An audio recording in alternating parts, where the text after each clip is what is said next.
इतिहासतिर फर्किने हो भनेदेखि आज विश्वविख्यात दुईजना पात्रसँग जोडिएको एउटा संयोगात्मक इतिहास भेट्न सकिन्छ। विश्वविख्यात दर्शनशास्त्री तथा कम्युनिस्ट विचारका प्रणेता कार्ल मार्क्सको जन्म भएको दिन हो आज। सन् 1818 मे 5 मा जर्मनीको ट्रियर शहरमा जन्मिएका कार्ल मार्क्स आधुनिक विश्वका सबैभन्दा प्रभावशाली राजनीतिक दार्शनिक मानिन्छन्। पुँजीवाद उत्कर्षमा पुगेको आजको विश्वमा पुँजीवादबाट सृजित तमाम समस्याहरू समाधान गर्दै नयाँ संसारको निर्माण गर्ने अभिलाषा बोकेका विश्वभरका हर कोहीले कार्ल मार्क्सका दर्शनशास्त्र पल्टाउने गर्छन्। आज कार्ल मार्क्ससँग जोडिएको ऐतिहासिक दिनका रूपमा पनि विश्वभर हेर्ने गरिन्छ। सन् 1845 मा जम्मा 29 वर्षकै उमेरमा मार्क्सले फ्रेडरिक एंगल्स नामका साथीसँग मिलेर कम्युनिस्ट पार्टीको घोषणापत्र लेखेका थिए।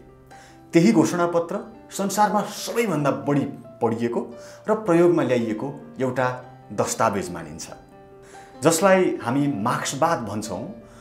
त्यो चाहिँ कल्पनामा होइन, ऐतिहासिक सत्य तथ्यमा आधारित छ भन्ने पनि गरिन्छ। सो घोषणापत्रले पुँजीवादी विश्वमा समाज कसरी परिवर्तन हुन्छ र शोषण रहित र पूर्ण रूपमा मुक्त समाजको निर्माण कसरी सम्भव छ भन्ने कुराको खास व्याख्या गरेको छ। कार्ल मार्क्स राम्रै आर्थिक अवस्था भएको एउटा यहुदी परिवारमा जन्मिएका थिए। उनका पिता वकिल थिए।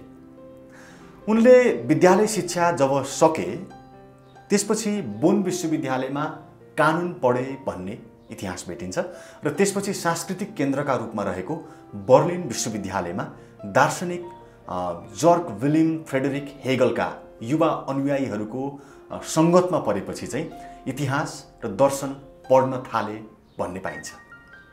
कार्ल मार्क्सको क्रान्तिकारी सोच, दर्शन र अभ्यास तत्कालीन समाजलाई रुचिकर भएन र उनी जर्मनी र फ्रान्सबाट पटक पटक लखेटिए र लखेटिएसँगै 1849 देखि लन्डनमा बस्न बाध्य भए र जीवनभर त्यहीँ रहे।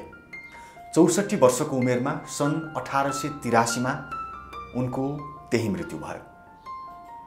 र इतिहासमा आज नै मे 5 मई यही दिनसँग जोडिएको अर्को एउटा यस्तो विश्वविख्यात पात्रसँग जोडिएको इतिहास छ।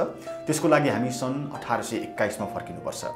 सन् 1821 मा आजकै दिन मे 5 मा फ्रान्सेली सैनिक तथा विश्व चर्चित राजनीतिक व्यक्तित्व नेपोलियन बोनापार्टको मृत्यु भएको थियो।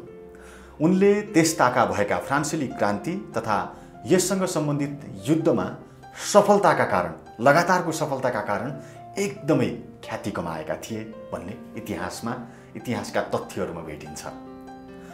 उनी नेपोलियन प्रथमका रूपमा 1804 मा पहिलो पटक र 1815 मा दोस्रो पटक फ्रान्सको सम्राट बनेका थिए।